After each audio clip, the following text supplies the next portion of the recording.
جس گھر میں جمعرات کے دن ایک چھوٹی سی تسبیح پڑھی جائے وہ گھر 7 دن میں کروڑ پتی بن جائے گا۔ دولت کا ایک دن کا پاورفل وظیفہ۔ بسم اللہ الرحمن الرحیم۔ محترم ناظرین اکرام، ہماری آج کی ویڈیو جمعرات کے دن کے حوالے سے ہے۔ ایک ایسا وظیفہ جو جمعرات کے دن کا بتانے جا رہا ہوں کہ جو شخص اس کو پڑھ لے گا اللہ تبارک و تعالی اس کے گھر اور اس کے گھر کے تمام افراد کو، تمام لوگوں کو مالا مال کر دیتا ہے۔ اور یہ سورت جو شخص جمعرات کے دن اپنے گھر میں پڑھے گا تو اللہ تعالی اس گھر والوں کے لیے پورے سال کے رزق کا انتظام فرما دیتا ہے۔ اس عمل کی برکت سے ہر پریشانی کا خاتمہ ہو جاتا ہے، تنگ دستی کا خاتمہ ہو جاتا ہے۔ اگر کوئی شخص مقروض ہے، قرض سے نجات مل جاتی ہے۔ اگر کسی شخص کی اس کے علاوہ کوئی حاجت ہو، اس کے تصور سے پڑھے، اللہ تعالیٰ اسی مقصد کے اندر اس بندے کو کامیابی عطا فرماتا ہے۔ نہایت قیمتی عمل دے رہا ہوں، یہ وظیفہ تیر بہدف ہے۔ جو شخص اس وظیفے کو کرے گا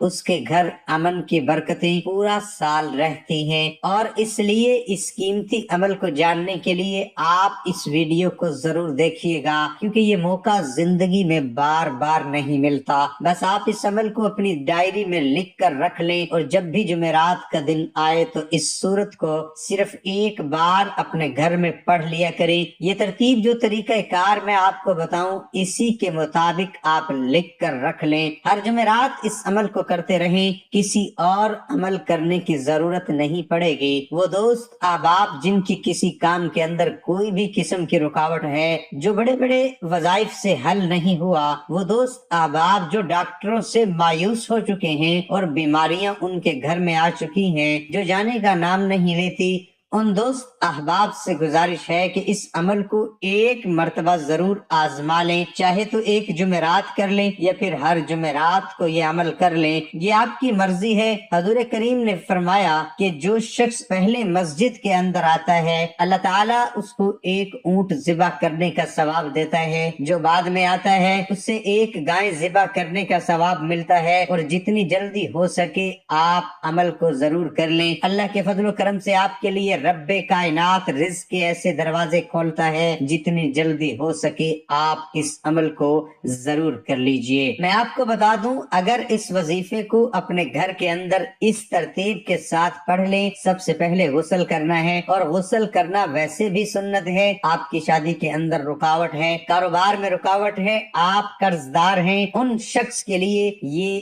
خاص وظیفہ، جو شخص اپنے گھر میں تنگ دستی سے پریشان ہیں، ہمارے گھر میں رزق نہیں آتا، اگر آئے تو اس میں بے برکتی ہے، برکت نہیں آتی، اور وہ خاص کر دوست احباب دشمن جن کے پیچھے پڑے ہوئے ہیں، حاسدین پیچھے پڑے ہوئے ہیں، وہ دشمنوں کو اپنے سے دور کرنا چاہتے ہیں، ان کی زبان بند کرنا چاہتے ہیں کہ وہ ان کی جان چھوڑ دیں۔ دوست احباب اس عمل کو لازمی کیجئے گا۔ آپ لوگوں کو مختلف وظائف کرنے کی ضرورت انشاءاللہ نہیں پڑے گی۔ وہ لوگ جو کہتے ہیں کہ ہم وظیفے پڑھ پڑھ کر تھک چکے ہیں اور وظیفہ اثر نہیں کرتے، اس کا ہمیں کوئی فائدہ نہیں ہوتا۔ اس کی بہت ساری وجوہات ہیں، بہت سے مسائل ہیں، لیکن آپ کو پریشان ہونے کی ضرورت بالکل بھی نہیں ہے۔ اپنے رب پر بھروسہ کرنا ہے، اللہ تعالیٰ پر یقین کامل رکھتے ہوئے یہ وظیفہ کرنا ہے۔ قرآن مجید میں ارشاد باری تعالیٰ ہے کہ اللہ پر بھروسہ کرو تو اللہ ہی کافی ہے۔ قرآن مجید میں ایک جگہ اور ارشاد ہے اور اللہ ہی پر بھروسہ کرو۔ قرآن پاک کا ارشاد ہے کہ اللہ تعالیٰ ہی بہترین کارساز ہے۔ اللہ کے احکام اور فیصلے کے آگے سر جھکانا توکل ہے، اللہ پر اعتماد کرتے ہوئے اس پر اتفاق کرنا توکل ہے۔ وظیفوں میں اثر نہ ہونے کی وجہ آپ اللہ پر توکل نہیں کرتے۔ ایک خاص اور مجرب وظیفہ ہے جس کو ہم کہتے ہیں کہ ہر مشکل کے لیے، ہر پریشانی کے لیے اور حاجت کے لیے، ہر کامیابی کے لیے عمل تیر بہدف ہے۔ اور میں آپ کو بتا دوں کہ ایسا عمل جس کے بارے میں حضرت ابو سعید رضی اللہ تعالی عنہ فرماتے ہیں کہ جو شخص اس کی تلاوت کرتا ہے اس کے لیے بیت اللہ تک اللہ تعالیٰ نور ہی نور پیدا کر دیتا ہے، اور اس شخص کے لیے آسمان سے زمین تک ایک نور آتا ہے۔ اللہ تبارک و تعالی اس کی پریشانیوں کا خاتمہ فرما دیتے ہیں، اسی طرح غربت کا خاتمہ کر دیتے ہیں، ظالم سے نجات دے دیتے ہیں، عمل سے حفاظت ہو جاتی ہے۔ جو خواتین حاملہ ہیں وہ چاہتی ہیں کہ ہمارے حمل کی حفاظت ہو، وہ بھی اس عمل کو کیا کریں۔ اس طرح ایک بزرگ کا قول ہے، جو کوئی شخص اس کو پڑھ لے گا، آپ کو ایک مرتبہ اس کے پڑھنے کا کہہ رہا ہوں، بتا رہا ہوں کہ لیکن وہ فرماتے ہیں کہ کسی ایک مرتبہ خلوص دل کے ساتھ اس کو پڑھا جائے، اس کے بعد سجدہ ریز ہو کر جس طرح ہم نماز کا سجدہ کرتے ہیں اسی طرح سجدہ کر کے اللہ کی بارگاہ میں صرف دعا کیجئے، اپنے مقصد کے بارے میں اللہ تعالیٰ کو بتایا جائے۔ ویسے تو اللہ تعالیٰ دلوں کے راز جانتا ہے، اللہ تعالیٰ ہمارے دلوں میں موجود جو کچھ چل رہا ہے، جس مقصد کے لیے وظیفہ پڑھو گے اللہ تعالیٰ اس سے باخبر ہے، اور فرماتے ہیں کہ اس کے باوجود اللہ کی بارگاہ میں التجا کریں، یا باری تعالیٰ میرا فلاں مقصد فلاں پریشانی ہے، میں قرض میں ڈوب رہا ہوں۔ وہ فرماتے ہیں کوئی نہ کوئی ایسی صورت لازمی پیدا ہوتی ہے، کوئی نہ کوئی مدد ضرور ایسی آتی ہے، کوئی نہ کوئی ایسا بندہ ضرور مل جاتا ہے کہ اس کے سارے کا سارا قرض اسی ہفتے ادا ہو جاتا ہے،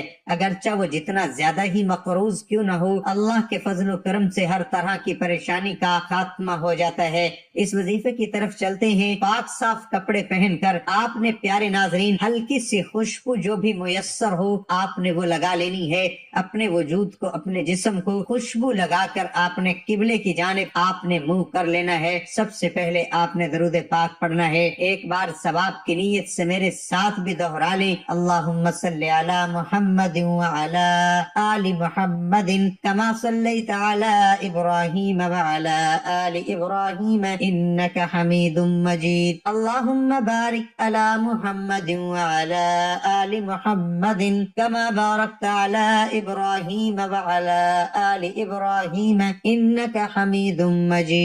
اب آپ نے سورۃ کوثر کی اس طرح سے تلاوت کرنی ہے کہ سب سے پہلے تعوذ اور تسمیہ آپ نے 11 بار پڑھنا ہے، یعنی کہ 11 بار پڑھنے کے بعد ناظرین آپ نے استغفار پڑھنا ہے، 11 بار پڑھنا ہے۔ تمام گناہوں کو جن گناہوں کی وجہ سے یہ مشکلات کا شکار ہوتے ہیں، پریشانیوں کا شکار ہوتے ہیں، یہ نہیں ہے کہ ہم پر جادو جنات ہو جاتے ہیں، کوئی بندہ ہمارے اوپر جادو کروائے، بندش کروائے تو پھر ہی ہمارے معاملات خراب ہو سکتے ہیں۔ اللہ والو، ہم نے جو گناہ کیے ہوتے ہیں ان گناہوں کی وجہ سے ہی ہم کسی نہ کسی مشکل، کسی نہ کسی پریشانی کا شکار ہو جاتے ہیں۔ اس لیے آپ نے 11 بار بسم اللہ الرحمن الرحیم اور 11 بار استغفار پڑھنا ہے، اور اپنے وظیفے کے اندر تاثیر اور طاقت بھی پانا چاہتے ہیں، جہاں مقصد میں کامیابی کو کھلی آنکھوں سے دیکھنا چاہتے ہیں، صرف اور صرف اس سورت کو بتائے گئے طریقے کے مطابق پڑھ لیجئے گا۔ یہ سورت مبارک ایک شخص، ایک صحابی نے پڑھی۔ جب کسی سورت کی بلند آواز سے گھر کے اندر تلاوت کی جاتی ہے، ان کے گھر سے ہر طرح کی پریشانی، مصیبتیں ختم ہو جاتی ہیں۔ آپ نے 11 بار بسم اللہ الرحمن الرحیم پڑھنا ہے، پھر 11 بار استغفار پڑھیں۔ استغفار کیوں پڑھنا ہے یہ بھی بتا دوں۔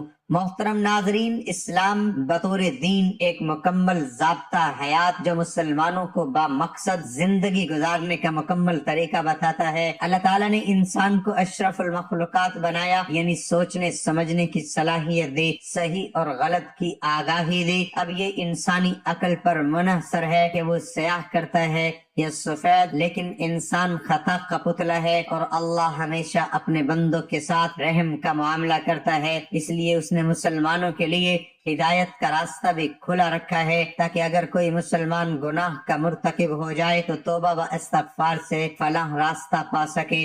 استغفر اللہ، یا اللہ مجھ گناہ گار کو بخش دے، یہ ایک سادہ لیکن طاقتور دعا ہے۔ گناہوں کے بوجھ سے اگر دل بھاری ہو، ذہن پریشانیوں کا شکار ہو جائے تو استغفر اللہ کی ایک سادہ سی دعا آپ کے دل کو پرسکون کر دیتی ہے، جسے کسی بھی وقت جب بھی